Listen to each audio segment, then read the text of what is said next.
Si hay algo que tenemos claro a fines de este 2023 es que Cabildo Abierto no nació por casualidad. Y ahora también cabe preguntarse cómo se construyó la figura política de Guido Manini Ríos. ¿Cómo se puede definir el liderazgo de Manini? ¿Cuánto tuvo que ver el Frente Amplio en la creación de Cabildo Abierto y en esta figura política de Manini Ríos? ¿Quiénes votan a Cabildo Abierto? Estos y otros temas aparecen en el último libro de Fernando Amado y con él vamos a hablar esta noche. Bienvenidas, bienvenidos a Así Comienza el Lado B. Todo lo que digo yo en ese libro indudablemente es lo que siento. Nos hemos acostumbrado en la vida a decir lo que pensamos.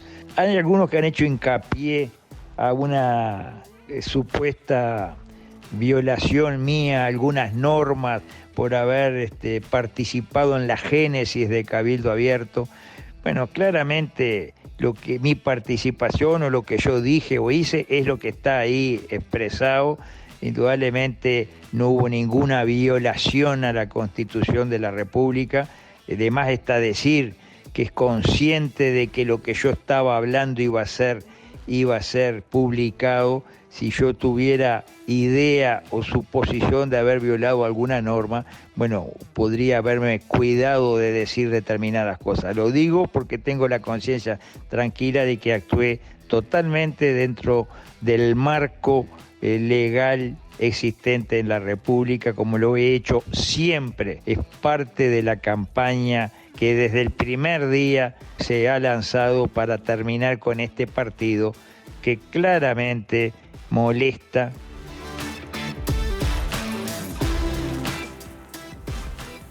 Y de estos temas vamos a estar hablando esta noche en vivo aquí en Lado B, en la pantalla de TV Ciudad, precisamente con Fernando Amado, politólogo, político, escritor, hoy director además de la División de Turismo de la Intendencia de Montevideo. Fernando, es un gusto recibirte en Lado B. ¿Cómo andas? Bienvenido. ¿Qué tal, Iván? Muchas gracias por la invitación. Un gusto estar por acá. Bueno, es un gusto recibirte para hablar precisamente de este libro que mencionaba en la introducción. Una publicación muy, pero muy interesante que sirve para entender el fenómeno de Cabildo Abierto, el liderazgo también de Manini Ríos, muchas horas de entrevistas que mantuviste con él, no solo con él, sino también con distintos protagonistas del sistema político.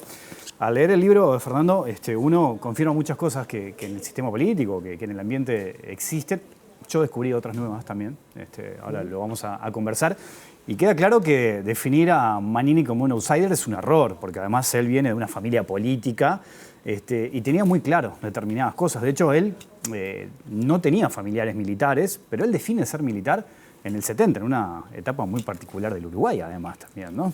Sí, es decir, yo creo que capitalizó muy bien Manini en el inicio de su irrupción desde la comandancia en jefe a su precandidatura presidencial, el hecho de la novedad, ¿no? Y muchas veces quizás lo de la novedad también fue interpretado o decodificado o comunicado como outsider, ¿no? Como fuera del sistema, ¿no?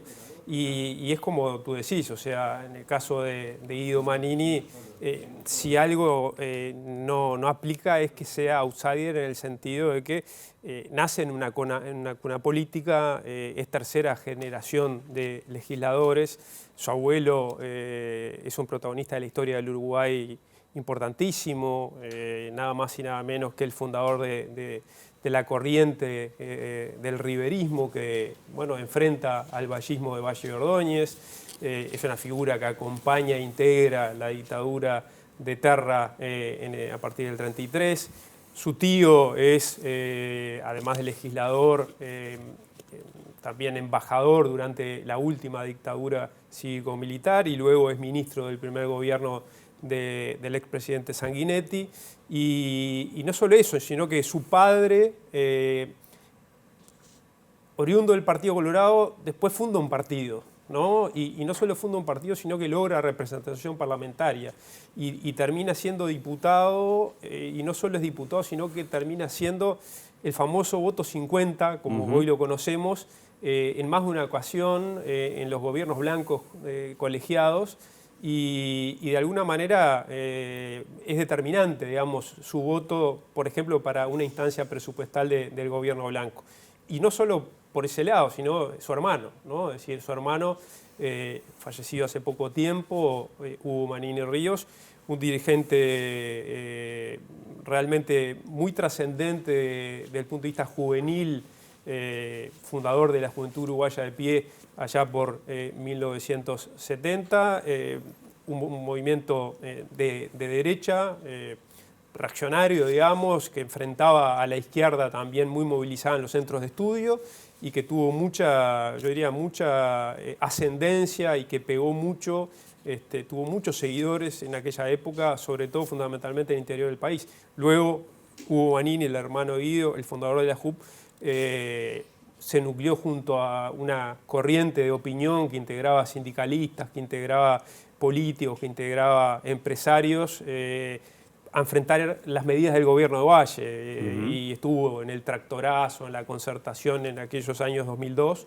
y después adhirió, digamos, al Frente Amplio tanto en el 2004 como en el 2009 como en el 2014. Entonces, outsider claramente no es. Lo que sí me parece importante decir es que, más allá de todo eso, él ingresa a la carrera militar muy joven, porque hace el liceo militar primero, después escuela militar, y después pasa, por eso, todas las décadas de su vida hasta que irrumpe en la política, en una institución que tiene sus particularidades. Y una de sus particularidades es el aislamiento, ¿no? Que tienen los integrantes del ejército de la lógica cotidiana y política. Entonces, si bien viene una cuna de oro, también es cierto de que hay un formateo o un reformateo de lo que es la mentalidad y de alguna manera, sin duda, la formación de Guido Manini, no solo en el liceo y en la escuela militar, sino a lo largo de todas esas décadas dentro de una institución tan particular como lo es el ejército. Claro, yo mencionaba recién, Fernando, que no es casualidad cómo nace Cabildo Abierto. De hecho, en el último tramo de la carrera militar de Manini Ríos queda claro que él ya estaba proyectando su carrera política,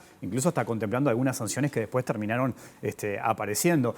Hay un aspecto clave en el libro que vos los marcás, que me parece interesante, que es cuando vos te vas a reunir con Tabaré Vázquez, porque en realidad vos le vas a invitar a Tabaré para que él dé una charla sobre Valle Ordóñez en tu sector, ¿no? Sí. En tu local. Y Tabaré ahí te muestra como cierta preocupación por este inicio de carrera política de Manini, ¿no? Sí, la realidad es que en ese momento ni se me pasaba por la cabeza una investigación sobre Manini, un libro sobre Manini, más allá que obviamente era de interés político, personal, y un fenómeno que evidentemente creo que a todos nos tomó por sorpresa en el 2019, fundamentalmente por su éxito además electoral, no solo por su irrupción, sino por su éxito electoral.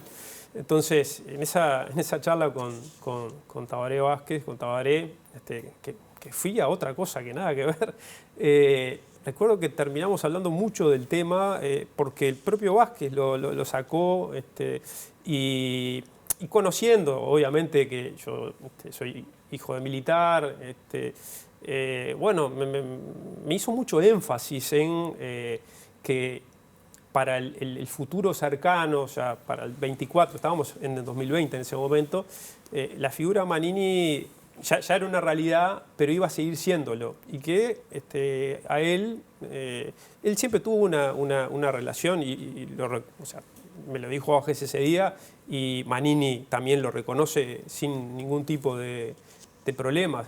Tuvieron una buena relación personal, una relación caballeresca, una relación, digamos, absolutamente, digamos, gentil. Sí, ¿no? de hecho, hasta el día que hace la reunión para comunicarle que lo tiene que echar, es bastante cordial eso. Totalmente. Entonces, en ese mismo esquema es que Vázquez lo que me plantea es que lo conoce bien, que lo midió bien y que es una figura que no hay que tomar, subestimar, que hay que mirarla y seguir su crecimiento y sus movimientos, porque no apuntaba sin hilo. Claro. Básicamente era lo que me transmitía. Y eso a mí me llamó la atención, pero quedó ahí, en algún lugar de mi cabeza, que después con algunos intentos de la editorial por emprender esta nueva investigación, terminó también, digamos, alineándose. Hay un punto clave en la carrera de Manini y es cuando está al frente del hospital militar y de la Sin sanidad duda. militar, porque eso además tiene vínculos y consecuencias políticas, ¿no? Ese es un punto de quiebre importante. Tiene mucho que ver con la carrera de Manini y tiene mucho que ver con lo que muchas veces me preguntan de por qué se cree o creo que Manini habló de determinadas cosas para este libro que no ha hablado para otras, o por qué dijo lo que dijo. Traes el tema del hospital militar. Yo a Manini lo conozco de ahí.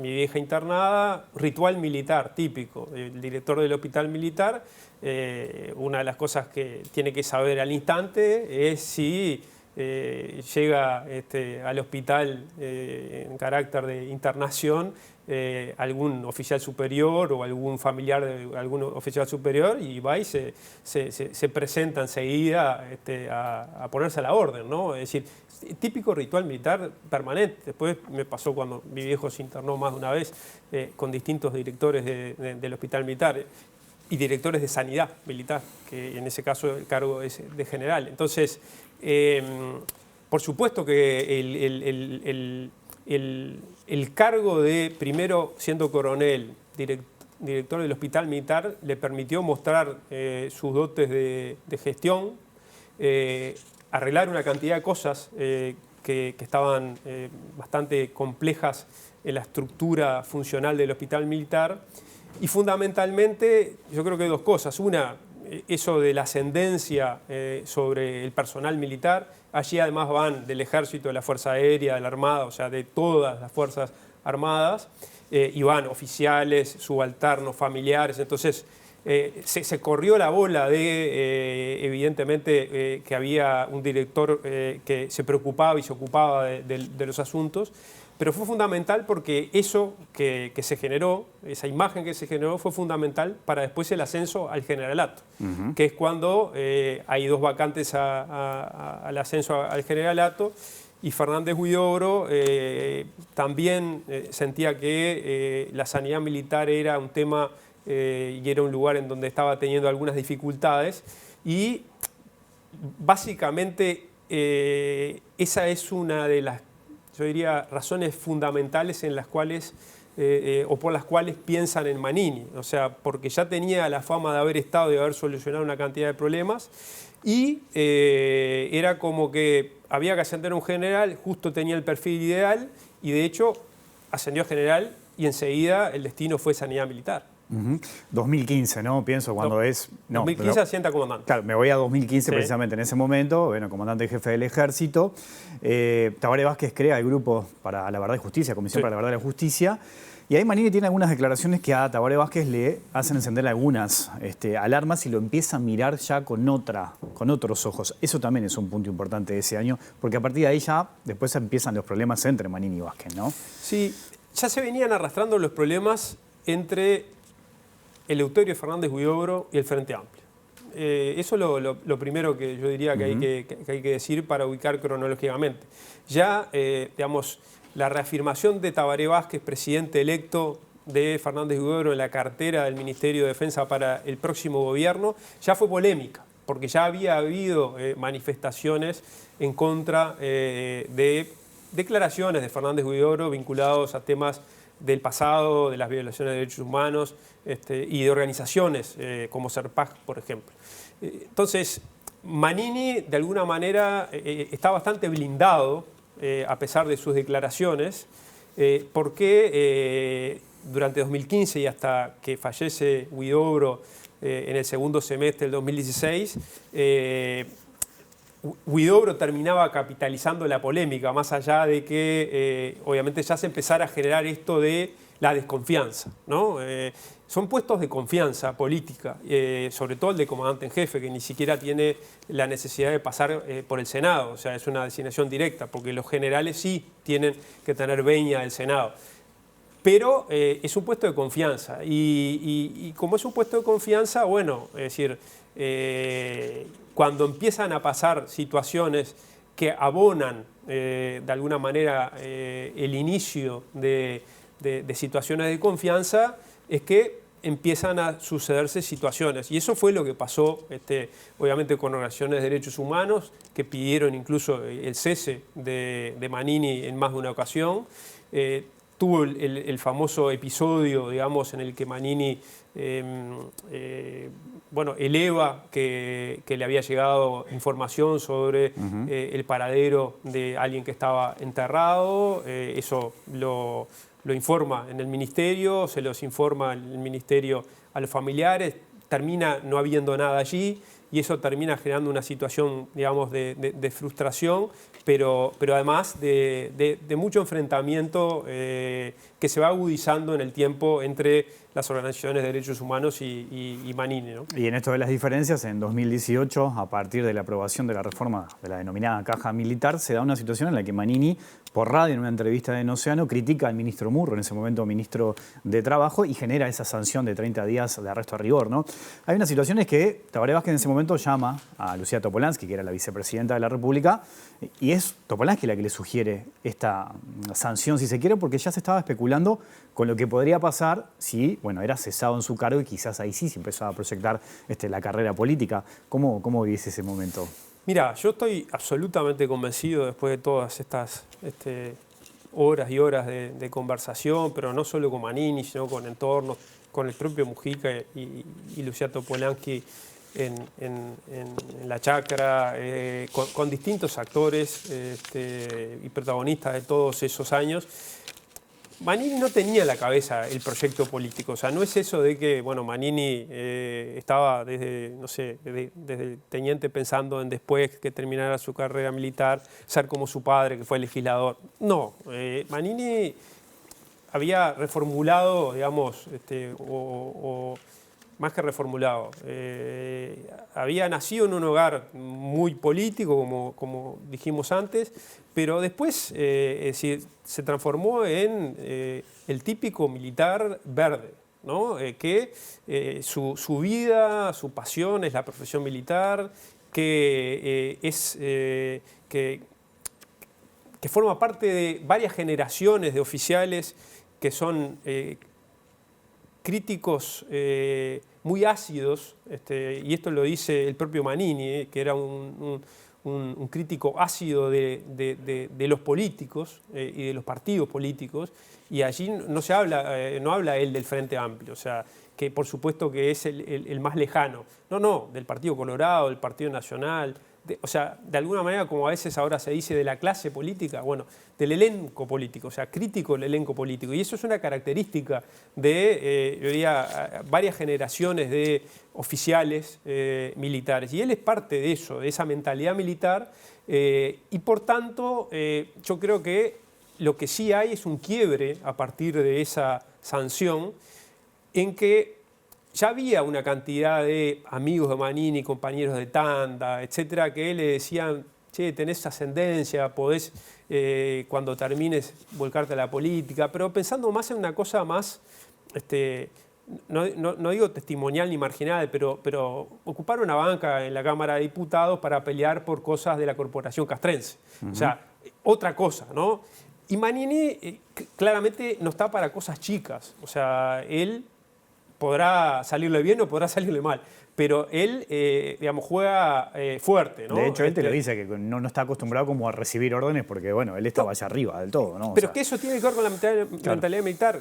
Por eso, para mí, es muy importante y casi que es central entender mejor o tratar de entrar en esa cabeza, esa forma de pensar, para incluso entender muchas de las cosas que hace Manini o Cabildo Abierto en la actividad política diaria, ¿no? Entonces, la primera decisión evidente, yo diría absolutamente demostrativa de esa mentalidad militar es esa que tú decís, o sea, que la dice Manini con todas las letras. O sea, yo no me iba a subordinar a un honorable directorio del Partido Nacional presidido por Beatriz Argimón, ni por a un comité ejecutivo nacional del Partido Colorado presidido por Julio María Sanguinetti. Entonces, yo si hacía algo, era algo nuevo, en donde yo era el líder, el jefe, y había cierta verticalidad, y al mismo tiempo se seguía el mismo camino ideológico del artiguismo que él dice representar y que, digamos, mamó en la carrera militar, bueno, una forma de interpretar el artiguismo. Hay otras, una de ellas, evidentemente, las Fuerzas Armadas hacen culto permanente al artiguismo, a Artigas, y en definitiva Cabildo Abierto y ese liderazgo no es otra cosa que esa continuación. Pero yo creo que ese arresto es clave, allí es donde él empieza a tomar conciencia de que la dimensión no es para ocupar una banca de diputados, sino que puede llegar a ser la cabeza de una corriente de opinión mucho más grande, y que allí sí empieza a pensar digamos, el futuro plan político para saltar de una institución a la carrera política, ¿no? Recién hablábamos, ¿no?, de la cantidad de entrevistas que tuviste para este libro, mencionabas a Mujica y Topolansky, es muy interesante el diálogo que tenés con ellos en la chacra, te dicen cosas que son muy interesantes. Y hay un capítulo exclusivo dedicado al vínculo de Manini con el Frente Amplio. Recién mencionabas a Huidobro, que fue un actor fundamental en todo esto. ¿Cómo definirías a nivel general el vínculo entre Manini y el Frente? Yo creo que Manini, a ver, yo creo que el sistema político en general tiene serias dificultades para entender los temas militares, porque en términos generales, y por eso no quiero cometer ninguna injusticia, en términos generales, es un tema al que no se le presta atención. Es un tema que no es de interés de los políticos, las políticas en nuestro sistema, cuando yo creo que sí debería serlo, por varias razones profundas incluso. O sea, para empezar, son los custodios de las armas por nuestra decisión, ¿no?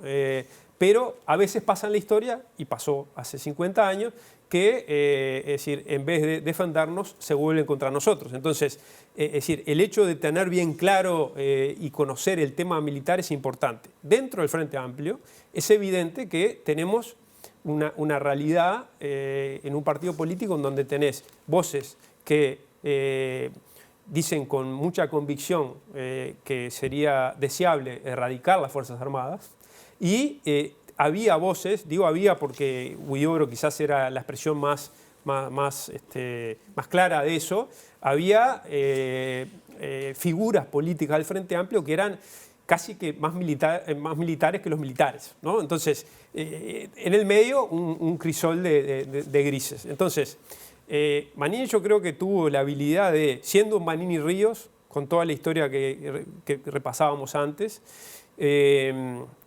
sabiendo de que había habido en el pasado algún apellido militar que por parentesco con la dictadura y con el pasado había sido vetado, me refiero al caso de Aranco, un coronel que fue no ascendido, siendo y teniendo todas las características para ascender cuando estaba Azucena Berruti de ministra. Esto me lo cuenta ella misma para un libro que publiqué en 2013 sobre el poder militar.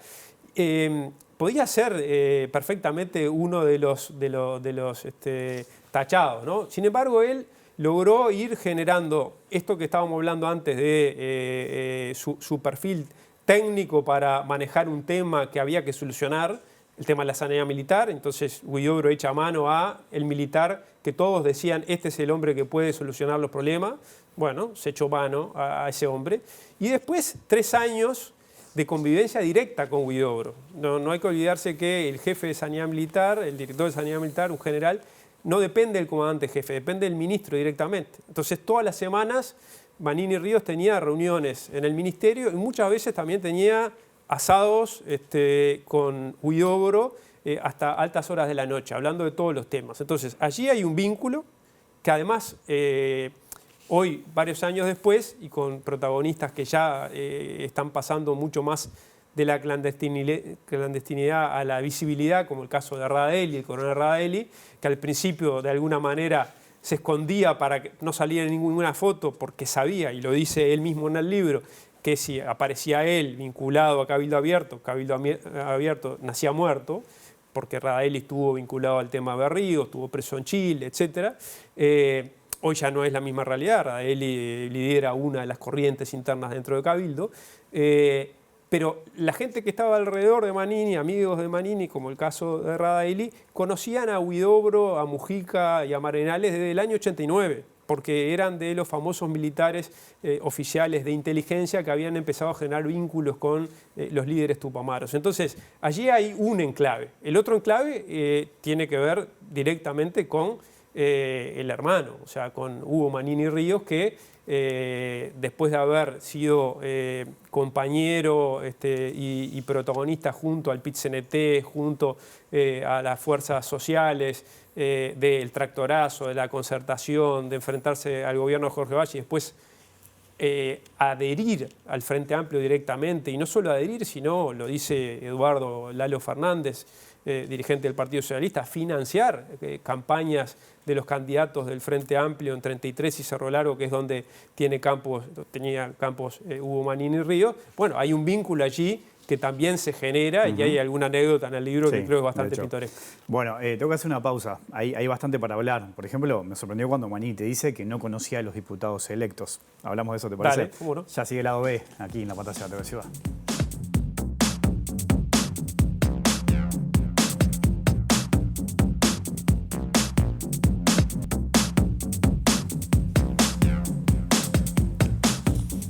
Seguimos en vivo aquí en Lado B, en la pantalla de TV Ciudad, conversando con Fernando Amado a propósito del libro sobre Manini Ríos. Hoy, antes de la pausa, Fernando, hablábamos, ¿no?, de este éxito electoral que tuvo en su primera elección Cabildo Abierto, con buena representación en el Senado, en diputados. Vos te reunís con varios dirigentes de Cabildo Abierto que te cuentan un poco cómo fue armándose toda esa ingeniería electoral, con mucho desorden también en algunos casos, sobre todo en el interior del país, pero ese éxito que llevó a que, por ejemplo, Manini, cuando se dan las elecciones, no conocía a los diputados electos, por ejemplo. ¿Cómo es eso? Es exactamente así. Lo de Manini es un crecimiento evidentemente aluvional, ¿no? Es decir, él digamos, captó eso y después, evidentemente, logró cristalizarlo, que era una corriente de opinión, ¿no? Es decir, y que excedía ampliamente la familia militar. O sea, no era el voto solo de la familia militar o el voto de la gente que se siente de ultraderecha o de extrema derecha. No, evidentemente no hubiese cosechado una elección de más de 270.000 votos. Entonces, es un fenómeno partidario o político que está, sin lugar a duda, centrado en el líder. Es decir, el que sacó esa cantidad de votos es Manini, ¿no? Es decir, no es Cabildo Abierto, es Manini.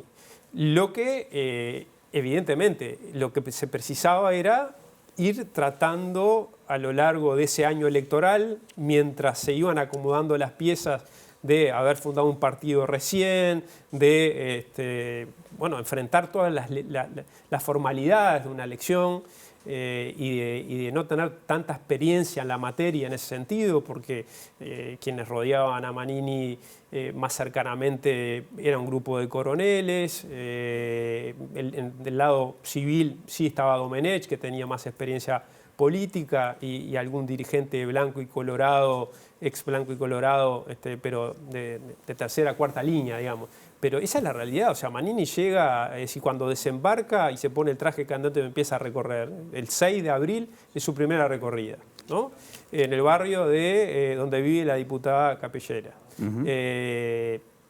Él no conocía a la hoy diputada hasta ese día, ¿no? Es decir, quien había ido días antes había sido el coronel Radaeli, que le había invitado a sumarse al sector. Que ella antes estaba en la lista 40 de Javier García y fue la lista más votada de Cabildo Abierto, ¿no? Ella Con se había 3.000 y pico alejado, votos, digamos, de la lista 40, en la cual había militado 10 años, y ante la invitación de Radaeli, cuando va, le dice: nosotros lo que te prometemos, lo cuenta ella en el libro, te prometemos es que la primera recorrida de Manini candidato la hacemos contigo. Está, fenómeno, no sé cuánto. Bueno, el 3 de abril es aquella famosa instancia, digamos, en donde Manini en un hotel acepta ser precandidato y hace una conferencia de prensa y le hace una cantidad de preguntas y bueno, es su primera aparición de civil ya candidato, aceptando esa precandidatura, y 3 días después va a recorrer en el barrio donde vive la diputada Capellera y tiene la primera actividad político-partidaria pura y dura, digamos. Hay diputados que hoy son sin duda figuras referentes dentro del sector, como Álvaro Perrone, que llega en septiembre. Se llega casi cercano a que se cerraran las listas, ¿no? Dirigente canario, de Canelones, con una trayectoria en el Partido Colorado, que bueno, capitaliza con su experiencia electoral en el Partido Colorado, de logística y una cantidad de ingeniería, etcétera, canalizar el voto ¿a quién? A Manini. Es decir, allí en el libro está muy explicado esas pequeñas, grandes estrategias para maximizar las posibilidades de tener una buena votación para un dirigente que aspiraba a ser diputado. Pero esa es la realidad de cómo se va conformando Cabildo. Obviamente, hoy Cabildo Abierto es absolutamente una estructura totalmente distinta a aquella del 2019. Primero porque tiene una cantidad de integrantes que digamos, ocupan cargos públicos electos o designados, ¿no? Entonces tiene una estructura política importante. Tiene 4 años de rodaje político, que no es poca cosa. En aquel momento era 0, ¿no? Por lo menos una gran parte de la estructura. Los que venían de los partidos tradicionales de repente tenían rodaje. Y tiene, digamos, sus cosas buenas y sus cosas malas. El actual Cabildo Abierto, ¿no? Que es 4 años de gestión que se pueden mostrar, en algunos casos en donde hayan cristalizado cosas que se puedan mostrar. Yo creo que fundamentalmente ahí el mayor poder de Cabildo radica en que ustedes lo viven como periodistas todos los días. O sea, Cabildo es noticia todos los días. Cabildo termina teniendo una postura sobre los temas relevantes del país todos los días. Y termina siendo el voto 50 del gobierno 2x3 y cada vez más seguido. Entonces, han salido las cosas y Cabildo está, y si no, no han salido. Entonces, puede demostrarle a su electorado, a quien lo votó o a quien eventualmente lo puede llegar a votar, que es decir, es un cuarto partido que forma una coalición, pero que es decir, tiene perfil propio, ¿no? Y que es útil, ¿no? Yo creo que una de las jugadas más importantes para mostrar eso y para capitalizar eso tiene que ver con la última rendición de cuentas. No hay rendición de cuentas, sino hay aumento para los militares. Claro. Y hubo aumento para los militares, ¿no? Entonces, no es solo, digamos, el chantaje, entre comillas, que muchas veces se utiliza en ciencia política, digamos, ese término, sino es decir, la capacidad realmente de incidir en la realidad. Tiene las otras que son las negativas, ¿no? Que son, en estos 4 años, ha tenido una cantidad de situaciones Cabildo que ha tenido que enfrentar, vinculadas a denuncias de clientelismo, situaciones en las cuales ha tenido que renunciar figuras que estaban en determinados organismos, por ejemplo en ACE, después de una sonada grabación que le hicieron al entonces vocal de ACE, en donde decía haber montado un aparato de 130 y pico cabildantes que había logrado meter en ACE, y otros tantos casos de este tipo, y el caso más digamos, fuerte o simbólico es el caso de Irene Morena, sí, evidentemente, ¿no? Que de hecho vos lo hablás con él en el libro y de hecho se explica. Este libro, que tiene otros temas obviamente que no nos dio el tiempo para hablar con Fernando, ese episodio de Irene Moreira que profundiza las diferencias con la calle Pou. Él habla de la calle Pou, es duro con la calle Pou. Muy duro. Con el expresidente Sanguinetti también tiene críticas, con otros dirigentes políticos. Bueno, así que si ustedes quieren profundizar en esto pueden comprar el libro. En todas las librerías está a la venta. Fernando, te agradezco mucho tu visita esta noche aquí al lado. Muchísimas gracias, un gusto hablar contigo. Hasta la próxima, un gusto tenerte por acá. Nos vamos, volvemos mañana después de las 20 horas. Que pasen bien, chao.